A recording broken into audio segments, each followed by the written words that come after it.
혹시 스트레스에 취약한 유리 멘탈의 소유자이신가요? 같은 일을 겪어도 나만 스트레스를 받고 멘탈이 너덜너덜해진다면 유리, 개복치, 쿠쿠다스 멘탈인 당신을 위해 준비했습니다. 남의 말에 신경을 안 쓰고 사는 멘탈 갑이 되기 위한 4가지 방법 지금부터 시작합니다. 스위트 박스.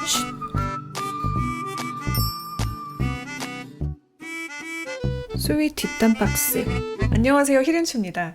남의 말에 따라 기분이 좌지우지되고 스트레스를 많이 받는다면 이런 생각을 하셨을 겁니다. 내가 멘탈이 유독 약한가? 저 역시 일보다 사람이 힘들 때 멘탈이 너덜너덜해졌던 시기가 있었습니다. 그럴 때 도움이 되었던 인생 선배들의 조언과 살기 위해 직접 터득했던 방법들, 그리고 심리학이 알려준 멘탈 갑이 되는 기술들입니다. 첫 번째 방법입니다. 나와 너 단정짓지 않기. 확증 편향이라는 심리학 용어가 있습니다. 바로 어떤 사실을 받아들일 때 나의 선입견이나 판단, 가치관을 뒷받침할 정보만 받아들이고 다른 정보는 무시하는 현상을 말하는데요. 그거 봐, 내가 그럴 줄 알았어. 라는 말이 대표적인 확증 편향입니다. 이 용어를 처음 들었을 때 머리가 띵 했어요. 나도 어쩌면 나와 타인에 대해서 보고 싶은 것만 보고 내 판단을 입증할 것들만 들었겠구나 라는 생각을 했습니다. 타인에 대해서도 마찬가지인 거죠. 누가 마음에 안 드는 부분이 하나 있으면 그 사람에 대한 내 판단이 맞다는 것을 입증하기 위해 그 사람의 말과 행동에서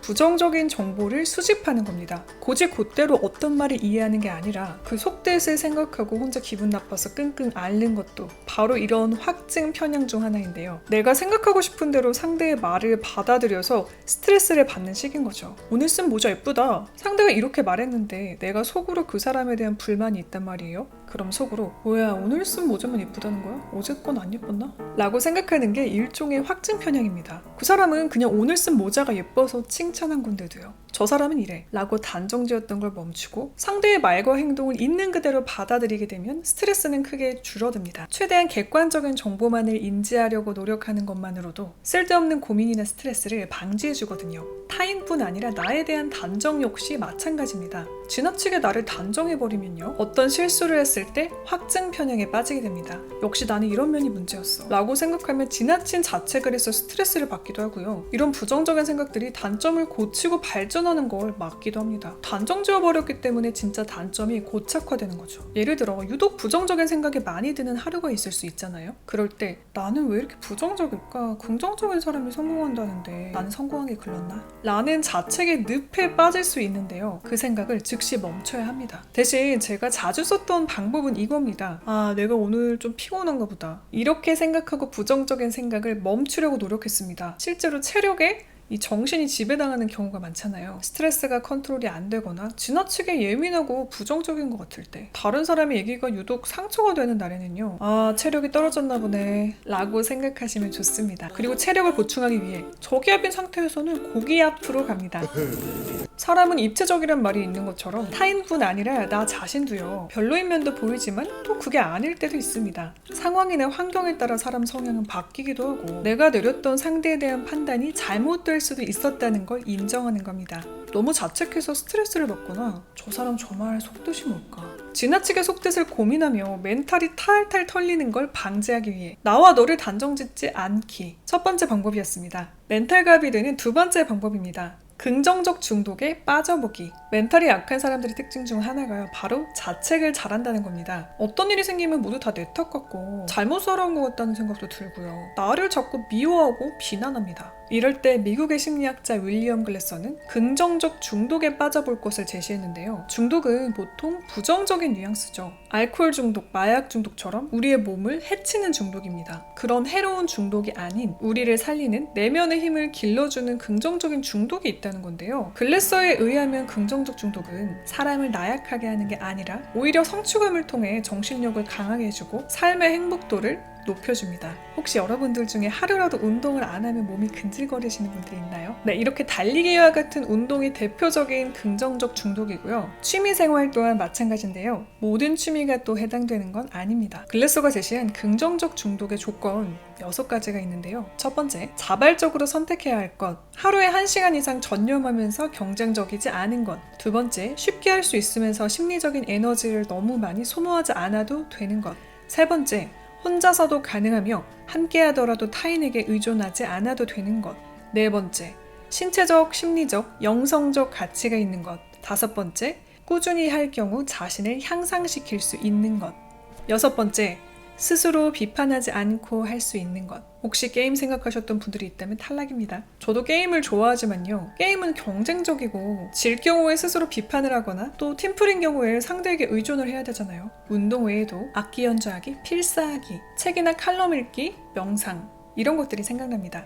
자존감을 높이는 방법, 무기력증을 극복하는 법, 멘탈 갑이 되는 법까지 모두 운동이 등장하는 걸 보면요. 내가 즐길 수 있는, 꾸준히 할 수 있는 나만의 운동을 찾아야 할 듯 합니다. 마음의 힘도 결국에는 이 체력에서 나오니까요. 유리 멘탈이 단단해지는 기술, 3번째는요. 최근까지도 저에게 도움이 되고 있는 방법입니다. 3번째, 사람 경력 쌓기. 사람 때문에 멘탈이 탈탈 털릴 정도로 힘들 땐 그 감정에 매몰될 수 있습니다. 내가 정말 소중한 걸 버리고서라도 그 사람과 떨어지고 싶은 마음이 커질 수 있는데요. 그런데 그때 그 사람을 겪어내는 걸 사람 경력을 쌓는다고 생각하면 도움이 됩니다. 이래서 경력이 쌓일수록 노하우가 생기고 좀 더 수월하게 일을 할 수 있잖아요. 세상에는 정말 많은 다양한 사람들이 공존하고 있기 때문에 이 세상을 잘 살기 위해 사람 경력을 쌓고 있다고 생각을 하는 겁니다. 제가 방송국에서 일하던 시절에 정말 힘들었던 사람이 있었어요. 아주 악명 높던 사람이었는데 선배들이 저한테 이런 말씀을 해주시는 거예요. 그 사람을 겪어내면 누구와도 일할 수 있다. 이 말이 좀 위로가 됐습니다. 마냥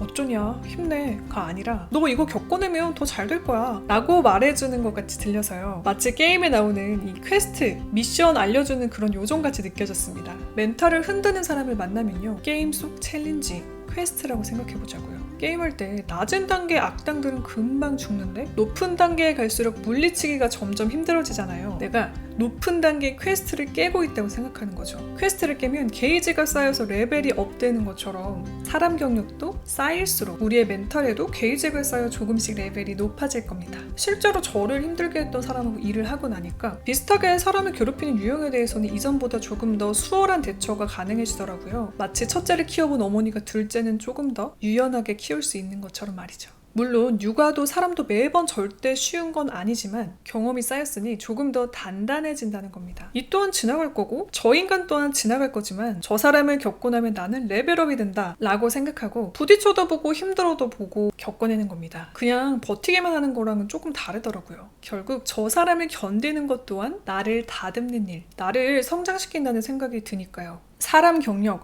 쌓여도 늘 새롭지만요. 그래도 멘탈은 조금 더 단단해집니다. 멘탈갑이 되는 마지막 방법입니다. 4번째, 스트레스 기한 정하기. 이렇게까지 해도 내 맘대로 안 되는 스트레스가 있어요. 멘탈이 강해지는 것도 체력과 같아서 하루아침에 되는 것이 아니잖아요. 조금씩 기르는 과정이 필요하죠. 때문에 중간중간 스트레스가 너무 심하다. 멘탈이 탈탈 털리는 일이 있다 할 때는요. 스트레스의 기한을 정하는 겁니다. 예를 들어 내 부주의로 엄청 큰 실수를 했어요. 그러면 내가 잘못한 일이니까 오늘 하루는 좀 반성하자 라는 마음으로 하루라는 기한을 정해주는 거죠. 다음 날부터는 되도록 그 감정을 가져가지 않으려 노력하는 겁니다. 이후에 그 생각이 떠오르면 의식적으로 다른 생각을 하는 거죠.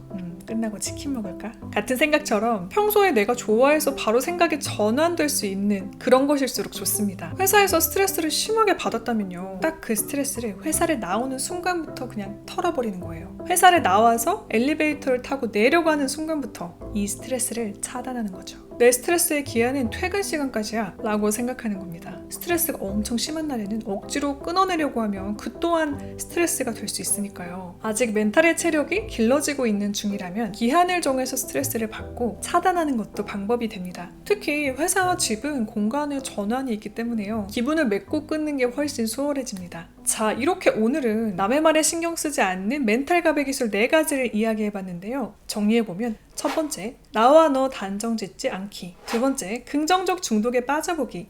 세 번째, 사람 경력 쌓기. 네 번째, 스트레스의 기한 정하기가 되겠습니다. 도움이 되시길 바라며 스트레스와 싸우며 이 어려운 시기를 지나고 있는 우리 모두에게 평안하고 행복한 일만 생기길 기원하겠습니다. 오늘도 채널 고정해주신 분들, 내일도 최고 길만 걸으세요. 안녕. 뿅.